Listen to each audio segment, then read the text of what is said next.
Welcome, everybody, to the Thought Fuel podcast. Thank you for joining me today. We have a very special episode. We have Lisa Patti, the founder of C3Speech and a communications expert. Lisa, thank you for joining us today. Thank you for having me, and thank you for that introduction. I appreciate it. Excellent, excellent. So tell us a little bit about yourself.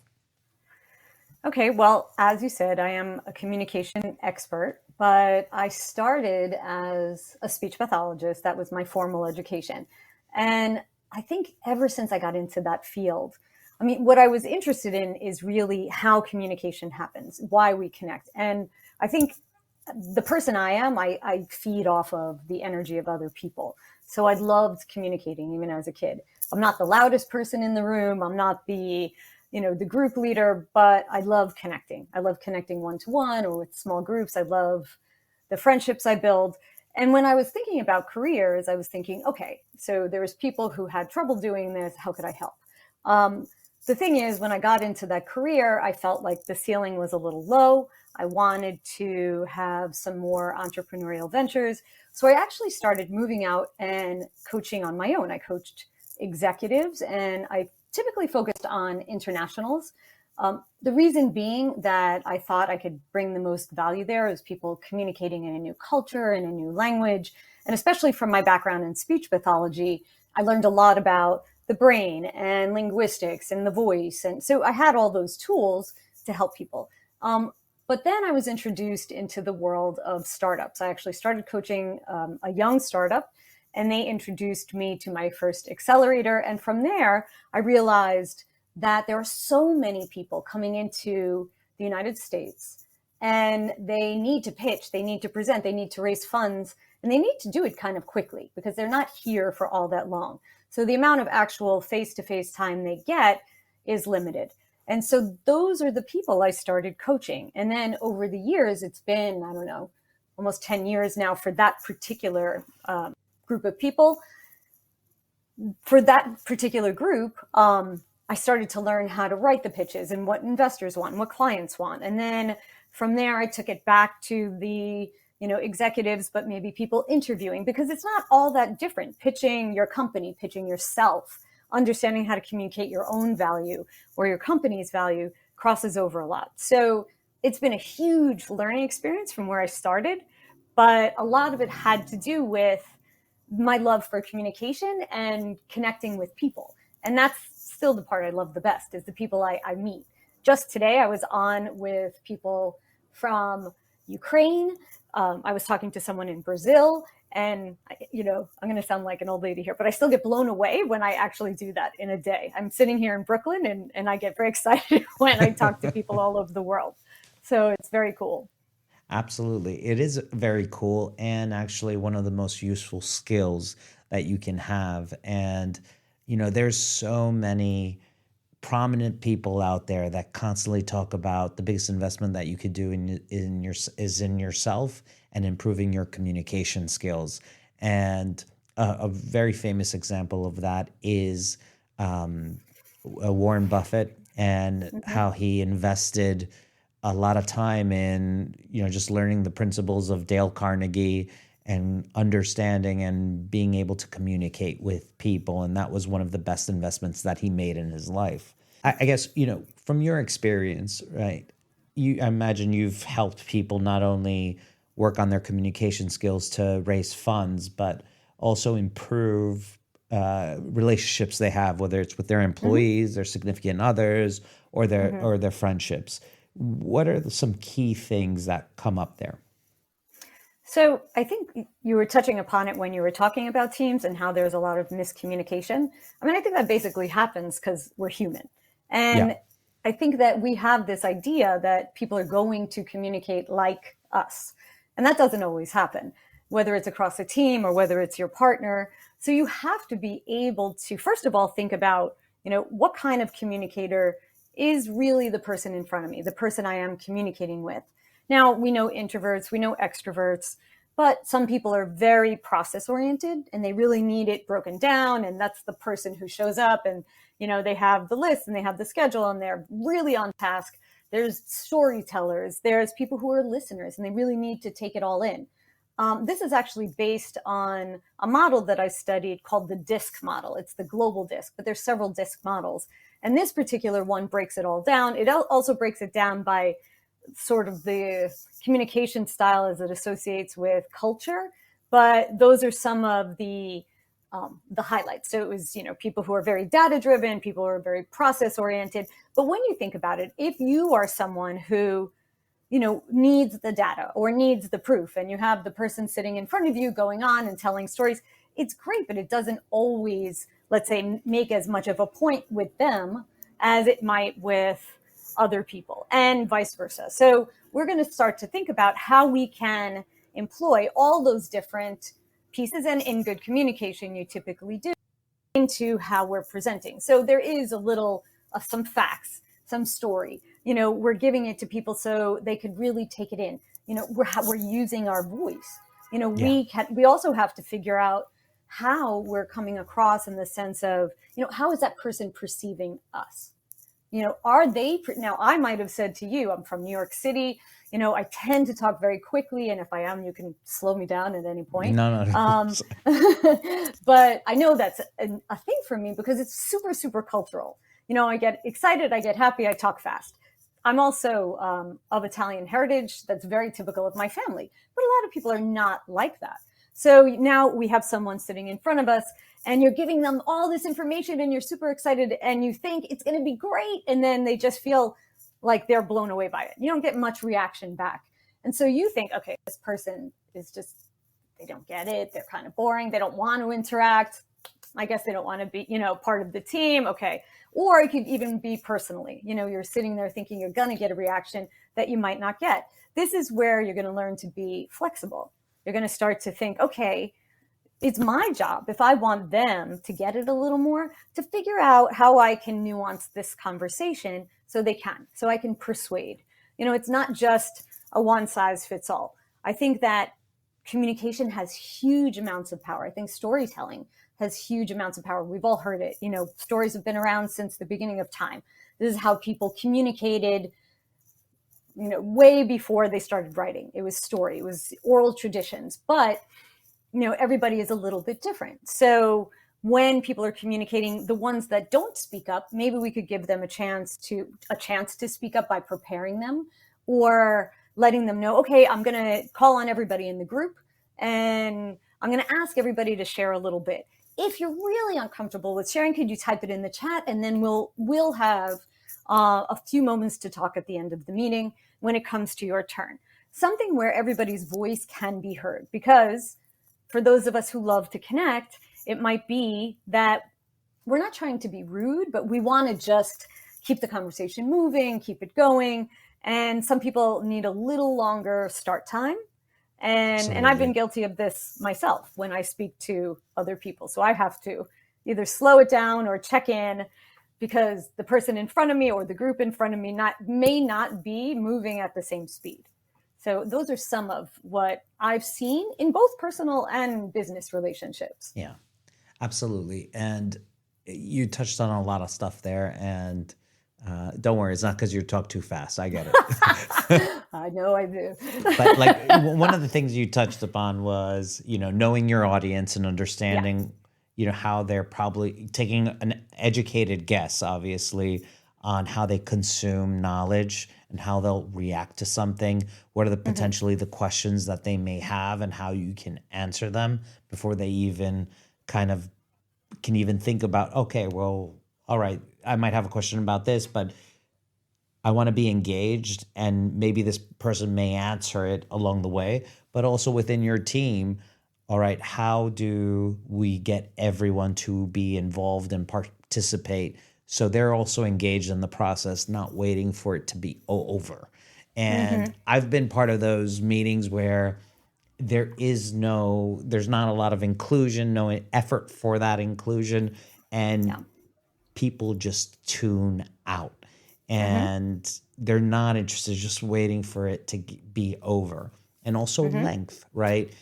That's a big piece of it as well. And I feel like a lot of people are just so fixed on their own story and they're starring in their story, they just forget that, that's how everybody is. And you kind of need to involve everyone so it's much more engaging.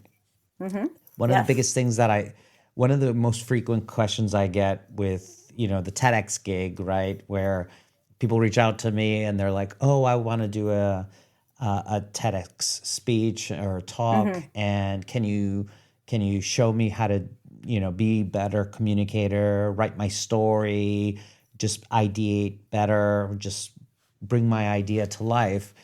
And they're thinking, "Oh, I want to be up there on stage for 30 minutes, 25 minutes." And just the length of that alone is just Yeah. so hard to keep people entertained, keep people engaged.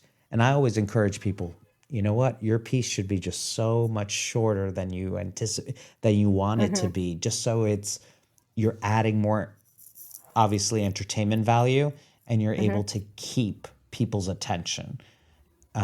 So, and that I wanted to ask you, because I know that attention, and obviously, and I have ADHD, and I feel like that's just so common right now. Like, I feel like every Mm-hmm. third person has the ADHD, right? So, Yes. but obviously, there's so many things competing for our attention. Yeah. And how does someone be an effective communicator in that type of environment? So, I mean, I think there's two ways to go about this. One would be this virtual setting, which we're all doing more and more and more. And I think it's actually a pretty hard medium to hold people's attention because there could be so many external distractions. People will, have their phone sitting next to them and the kids are running by and the cat is jumping on your computer. And, there's a lot to distract people. So again, making sure that not only people are, when you're presenting, yes, you want to make it as interactive as possible. You want to think about, again, I always go back to voice, but you want to think about how you're using your voice, your gestures. Using gestures, even on video, is going to be important. If you're sitting there and you're kind of like, okay, so this is what we have to do. And volume is also very important. When you think about how you are on stage or live, you actually have to use that style or even turn it up a little bit on video. And people don't realize that this is actually a harder medium because you don't have nuances. You're not sitting Yeah. in front of me and I can't see those little subtle cues. I could see you nod. I can only see like this half of you. So it's just a different interaction. And again, going back to making sure people are engaged, making sure we're including part of the team, but varying your voice, varying the content, making sure that it's interactive also keeps people on their toes. It's actually a way for the brain to engage because unconsciously, if you can predict a pattern, you check out.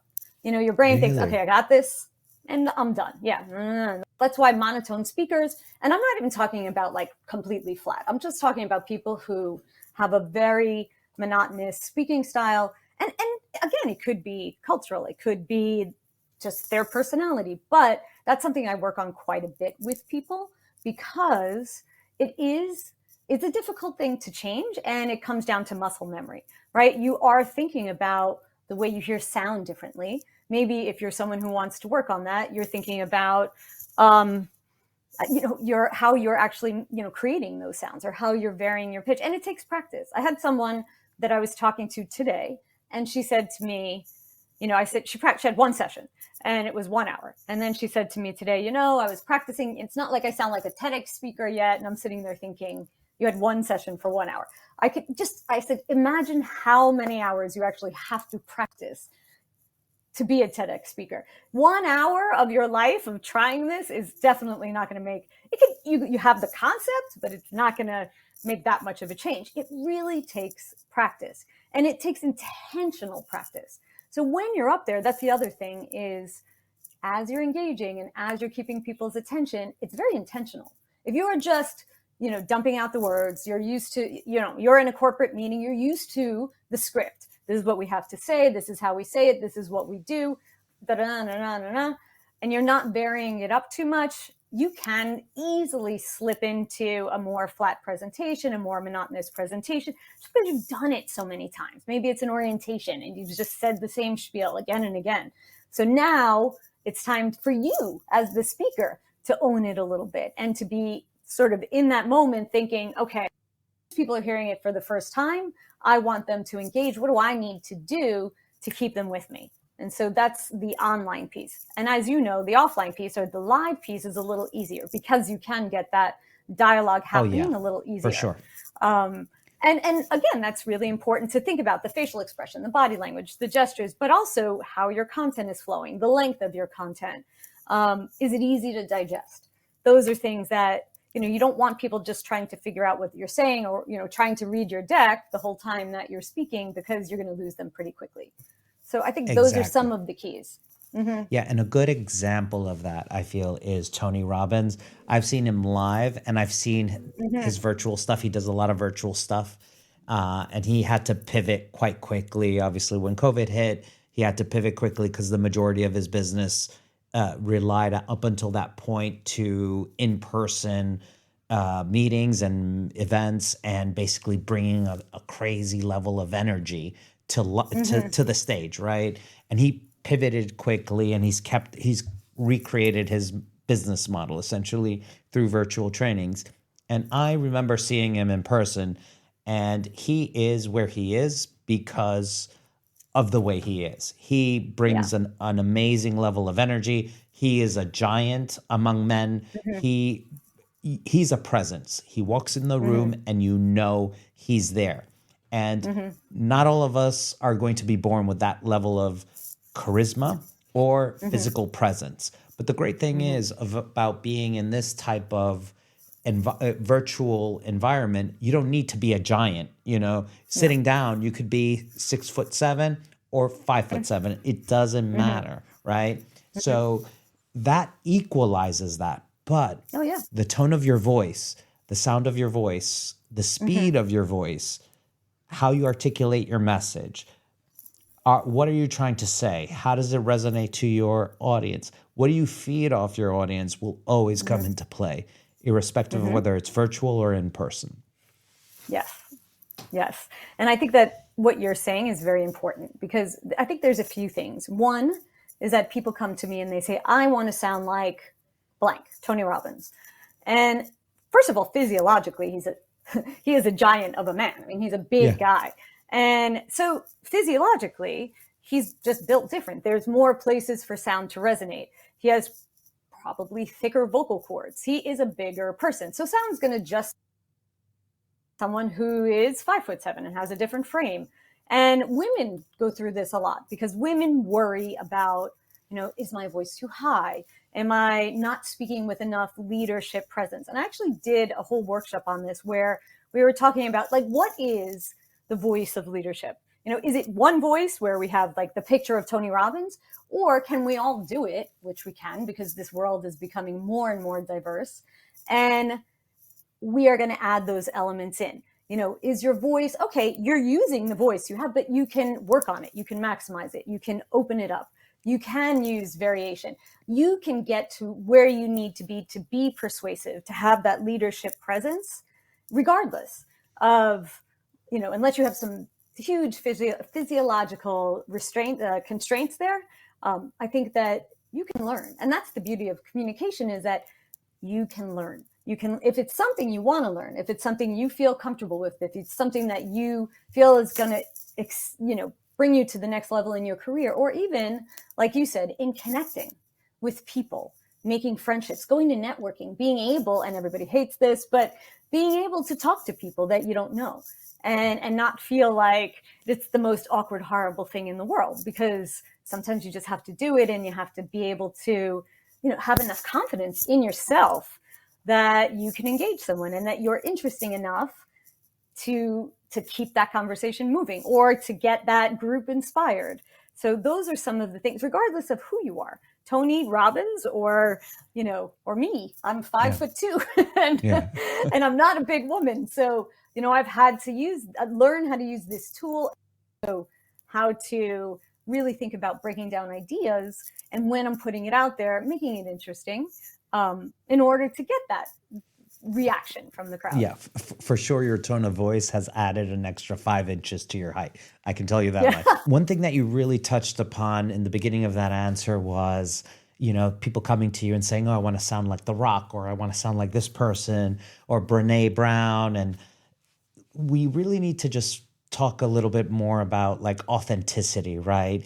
And being a great communicator by also being authentic and not trying to be somebody else.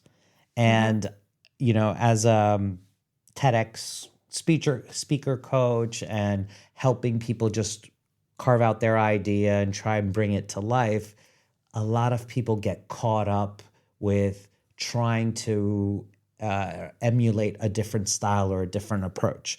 I speak with my hands, but you don't need to speak with your hands if that doesn't come natural to you, because it'll just look too animated, too fake. And people find a way to tune out from what you're saying and switch into judging you about what you're trying to say when you're coming off as fake or insincere. So I guess with that, coaching people to be better, effective communicators, do you find people struggling with imposter syndrome or trying to force themselves to communicate in a way that's just not coming natural to them? Yes. So I'm glad you asked this question, because it is something that comes up for a lot of people. And most recently, I'm collaborating with a mindset coach. She is in Brazil. Her name is Daniela Morales. And we're going to actually do a workshop together, because mindset, how we think about ourselves, is very important for communication. And when we think about authenticity, I heard this on another podcast once. It was more of a psychological podcast, but it was something to the effect of authenticity is believing that we are enough, that we are coming to the table, we're interesting enough, we sound great, we have practice, we have faith in ourselves that we can do this. And I think it's also an exercise in getting to know yourself and building that inner confidence so it can come out. And it's very hard to have a very bad mindset about yourself or a negative mindset about yourself, and then be able to communicate in a way that is like someone else, or it's going to come off as a strong leadership role. That are very important for us to actually work on. So I always tell people there is a mindset piece to this. There's the voice, the flow, the ideas, but really the delivery piece. So the tone, the intonation. So I should back up on that one. Mindset, tone, delivery, voice, clarity, and then also our word choice, our communication flow. So those are kind of two separate buckets, but they all work together. And it's very hard to have them without actually having. I'm sorry, we're going to hold for a second, because did you hear that? Yeah, but it wouldn't be an authentic podcast if I was interviewing somebody from Brooklyn and I didn't hear somebody getting mugged outside. That's great. Well, welcome to Brooklyn. Okay. So all good. All right. So going back to that, I think it's really important for us to really dive into this whole authenticity piece, but from an angle of what does it actually mean? I think people want to be authentic, but they don't even know what that means. And I think there's a lot of buzzwords floating around that people use, but they don't necessarily know what that is or how they get there. And that's what I tell all of it. When you tell someone have more energy, well, that's, again, really perceptual. It could be based on culture. It could be based on perception. It could be based on industry. Be a little louder. Okay. What does that mean? For me, louder is going to be very different than maybe someone who's an extremely quiet person. Mindset, have some self-confidence. Yeah, that's not going to work very well. Just telling someone to do that, you can't walk out the door and do this. Those are things you have to really think about. It's worth getting training, or there's a million tools out there. There's videos out there. There's podcasts out there that you might want to tap into. But our mindset, how we think about ourselves, will help with that authenticity when we're speaking. So when you do get to, like you, a TED stage, which is a beautiful place to speak, you really have to feel good about yourself from the inside out. Otherwise, it's going to be really hard to pull off, like you said, 20 100%. minutes or 30 minutes. So how did that feel for you? So for me, it was very interesting because I not only was a TEDx speaker, I was a TEDx organizer before. So I already went through the process of hosting an event and being focusing so much on the details of the event where I just didn't prepare going up on stage because that was the most smallest thing out of the whole grand production. So I've been on stage multiple times over where I don't know Yeah. what I'm going to say. I don't remember stuff. I'm not very articulate and I'm in front of a lot of people and I know they're looking at me and they're like, what is this guy saying? And that idea and that anxiety kind of chips into your self-confidence. So I said to myself, when I'm going to go on, nobody could say anything because you know what? It's my event. You know, you already paid your money to go, so that's it. But there's no judgment for me, and it wasn't going to Yeah. be online. But when I said, okay, well, now's the time I'm going to do my own TED talk, and I know I'm going to go on stage, and you know, the virtual piece of this is right. The people that watch the TED talk online, they don't know what the experience like is live, right? It's completely different experience. And there's, I don't know how many people, there's 100, 200 people there just staring at you and they're very curious and intrigued. But you could also be the seventh talk that they just sat through. So, irrespective of what you're doing, right, they've seen 6, 7 other people that day Yeah. and it's in the evening. So, they've worked a full day as well, most likely. And you're competing for their attention. So I was very fortunate because my talk is on the positive tone. It Yeah. wasn't a more somber, darker TED talk that there's a lot of them out there, right? Mine was a much more positive tone. And I wanted that because I didn't want to, because I've been there as an organizer and I know that if I was going to do a more quieter, somber version of a talk, I would have lost people. I would have kept that tone of voice very stable. And it's very, you could lose you lose a lot of people because there's so many factors working against you. So I wanted something where I could change my voice, where I can ask questions to the audience in the talk to engage them and make them think, even though I'm not asking them specifically, but I can give them enough to pause and say, oh, what's happening? And that's why I feel like a lot of people need to leverage a lot of tools in public speaking to engage their audience. And part of it is effective use of pausing, right? A lot of Yes. people just don't understand how powerful that tool is, but it is so effective, so effective. It is. But for me, you know, being on stage, I said to myself, all right, there's so many factors here that I cannot control, like what the audience is going to think.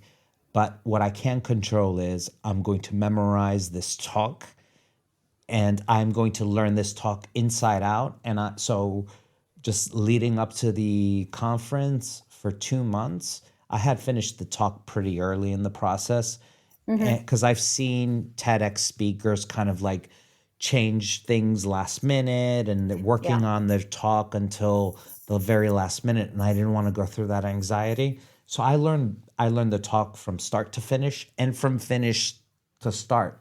And even to this day, I can open up, I can start my TED talk that I spoke about like a year and a half ago from back to front, right? I could say the last paragraph, the second to last paragraph. Like I learned it so through and through Yeah. that I was going to go on stage and it was going to be just fluid, and I wouldn't worry about that piece. I would I would worry about the other things, right? Like, oh, if there's a tech issue that's going to throw me off, if there's going to be somebody in the audience that's going to distract me, or but I would worry about those things. But I felt like you need to know what you're going to say. There's some people that are much better at just going like freestyling it. And I typically Yeah. freestyle a lot of things, even in the corporate world. I freestyle things and it works sometimes, but that's not for everybody. And, No. you know, not at all. And it's not for everything, every Yeah, occasion too. So exactly. I think that when you're doing something, when you're presenting in a way that you need to, let's say, come across with a point, or you're presenting something that's really important to you. It's a new project. It's something that maybe you don't know as well, but you need to get it out there. It could be new material for you, or it could be like you did a presentation, but it's more of a TED presentation. These are things you do have to practice. And the more you practice, actually, exactly what you said is the best way to do it. So there are people who say to me all the time, you know what, I'm much better if I don't memorize things. And I get that. So with those people, I'll say, okay, but at least bullet out the flow and let's take a look at what kind of flow you want. But when it's a high stakes presentation, when you really need it to come across, it's very hard to think about what you're going to say and how you're going to say it at the same time. So what you did was actually reduce the whole cognitive load. You actually changed things, because if you had to still think about what you were saying, you wouldn't have been able to come off. And I've seen your TED Talk. It's really good. And Thank it's you. really compelling. It's fun. But that would have been harder to do if you were thinking about what's my next, words. And I think that's where people don't understand, it can't be one or the other. You do have to remember parts of it depending on what you're talking about. You have to practice, like anything. You do have to practice. And then you get to add all those great elements to it, the body language, the voice, all those things. But if you don't know your content and you're trying to do that, almost impossible. And if you are someone who's super charismatic, and again, you know your topic really well, you're walking into a corporate meeting and you're trying to persuade on that, okay, but maybe this is something you talk about every day. Maybe, this is the type of speaker you are. And again, this is something you really know. People are really good at improv, but it's typically most of us mortals have to practice a little bit.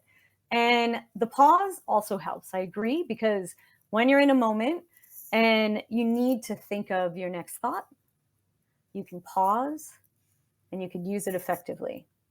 And it could slow you down.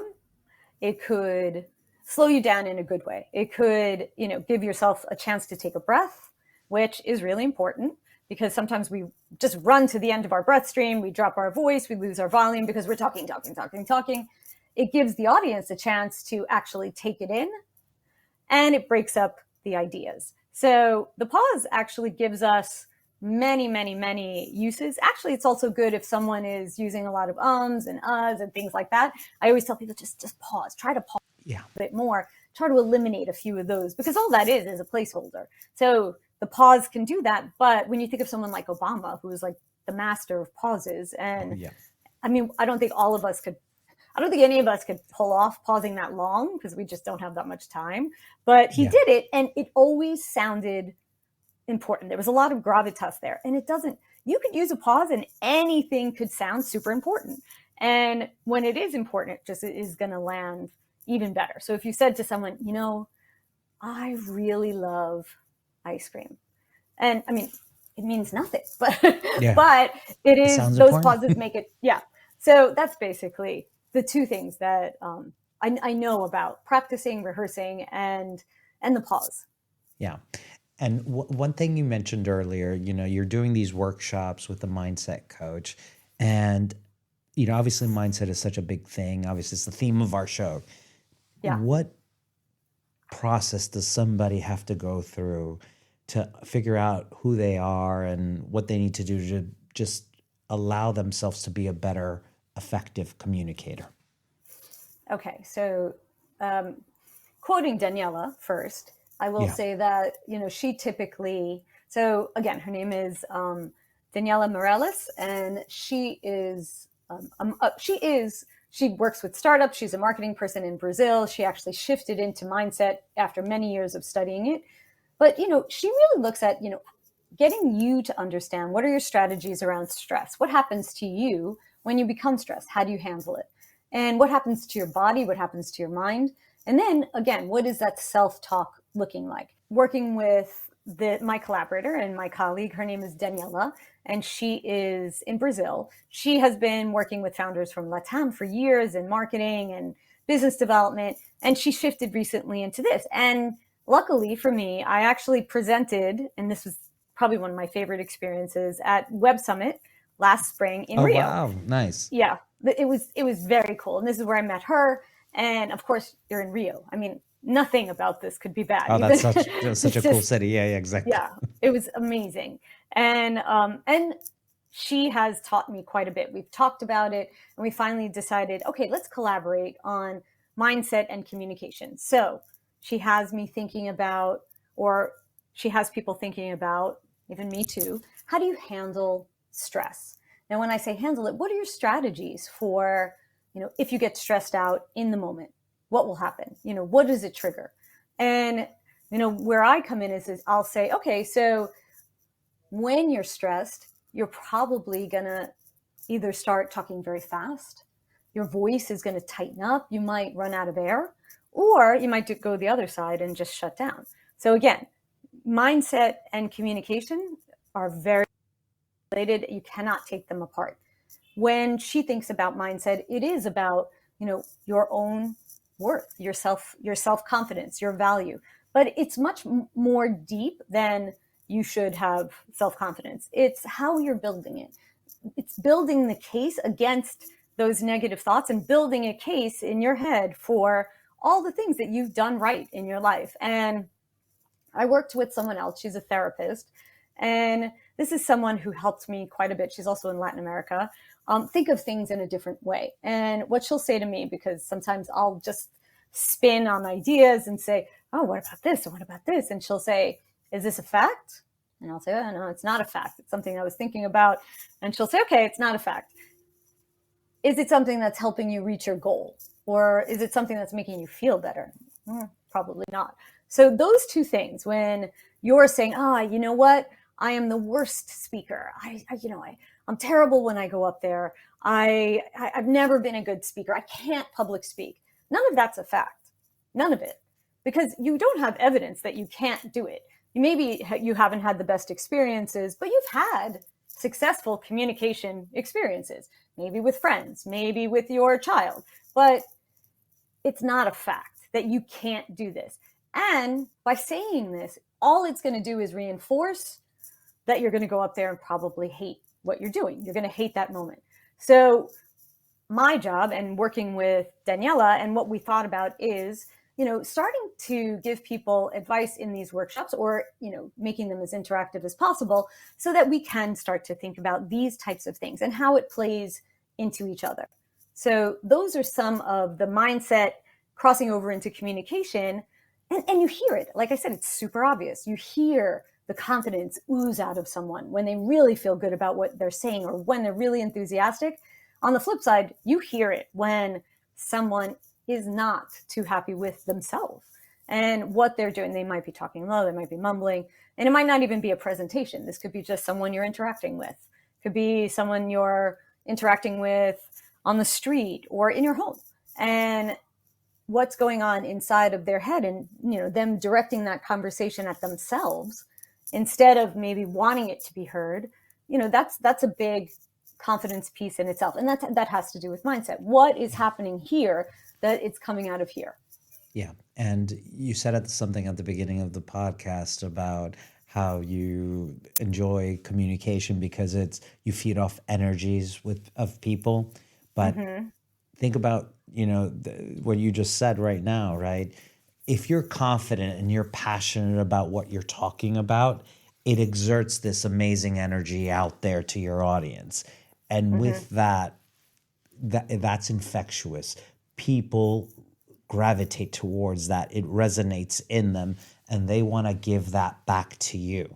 So just developing that better mindset and that could be, kind of working through your limiting beliefs, practicing better self-talk, maybe sitting down and just kind of writing down what you do better than instead of focusing on what you do really terribly, right? And, sometimes, I feel like I'm not the most effective communicator, but the moment that I stopped thinking about that, it's allowed me to just go into rooms and do things that I never thought it was possible for me to Yeah. do, including like I'm a TEDx speaker with like a Yeah. million views online, right? And I wasn't the most effective communicator in my life. I was like the class clown when I was a kid. Like I was, Yeah. I wasn't the valedictorian that, did a speech in front of like 80, like the whole school. Like, I was making a fool out of myself in front of like the class. So it doesn't really, it's not really, it's a skill. It's a skill for some people and a very few people. This is like people that we just discussed, right? Barack Obama, The Rock, Tony Robbins, Winston Yes. Churchill. That may come to people naturally like that. But for everybody else, it's a skill that you need to work on. And it involves a variety of different things: developing a better mindset, believing in your abilities, focusing more on the value you're going to give out versus how you're going to give it out, right? And shifting the conversation more so not about you, but maybe to the audience, right? And if you're really struggling with your own self-image and you want to communicate something, shift the focus from you and shift it to the audience and think, all right, well, maybe I should focus my energy on, okay, well, what does the audience want to hear? What do they want to see from me? How can I add value to them? And I think that's very, very helpful. Yeah. And, And it's a lesson in empathy. exactly. I've organized 3 TEDx events, and that included coaching multiple different speakers from different disciplines, different styles. And what I always find that is intriguing, irrespective of what type of style people have, what culture that they come from, a lot of it is it's something that they all put in intentional effort into doing. It's not something that's just innate and comes natural. And when you do interact with people that it seems that it's innate and natural, we're only seeing the finished product. We're not seeing the hours and hours that they prepped to Yeah. be able to deliver what you're getting right now. Yeah. No, yes, I agree with you 100%. And like I said, I see it in my clients. I see it in executives who you would think would be at the top of their game. They'll still come to me and say, hey, I don't really love the way I sound, or I just can't stand, the sound of my voice, how I'm presenting. I just don't think I'm effective. I'm going in circles. Now, these are people who have made it to C-suite, and yet they still haven't built that. So again, shifting it back to mindset, something's happening here. And what exercises do you need to go through so you can feel that? Because obviously these people have achieved a great amount of success. So something was happening correctly, was happening right. But I think that we are, of course, I don't think this, I know this, we are our worst critics. I also struggled when I was younger with public speaking. As much as I love to connect, when I had to get up in front of the audience, and people didn't see it as much, let's say, okay, Lisa, you looked very nervous. In fact, people would say, oh, that was really good. But I would go super fast and I would be petrified for like 2 days before I had to get on a stage or present something, because I was like, it's going to be too boring and they're going to know this and this is too simple or this is too complex. And I didn't again, it came back to, I guess, your own self-worth, your value. So it's a process. And I mean, I meet people sometimes who are super young and they have it. And I'm always very, very impressed with this. They look at me and they're like, oh yeah, I got this. And they get it like this. And I meet people who are older and have been in the game for a really long time. And you would think they have it. It seems like they have everything. But yet there's still that piece. So, Lisa, is there a book out there that you could recommend for people that inspired you or maybe touched upon a couple of the themes that we discussed during this podcast? Okay, can I say it can't 2? be The Alchemist, though, because that's what everybody throws, or Atomic Habits by James Clear. I love that book, but like 10 people said it already. I will not quote either of those. One of them is a book that I use as a reference guide all the time. The author is Erin Myers, and the name of the book is The Culture Map.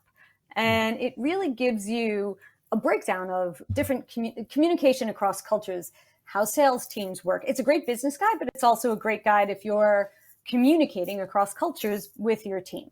The other is not a book out yet, but I intend to get the book. I listened to this guy's podcast, and I also have read a lot about what he's written. So his name is Matt Abrahams, and he is a Stanford strategic communication professor. And his podcast is Think Fast, Talk Smart. And he is coming out with a book called Think Faster, Talk Smarter. And what I've gotten from him is those structures. If you're someone who needs to get the idea of structuring your conversation, he's got a few things that really help you.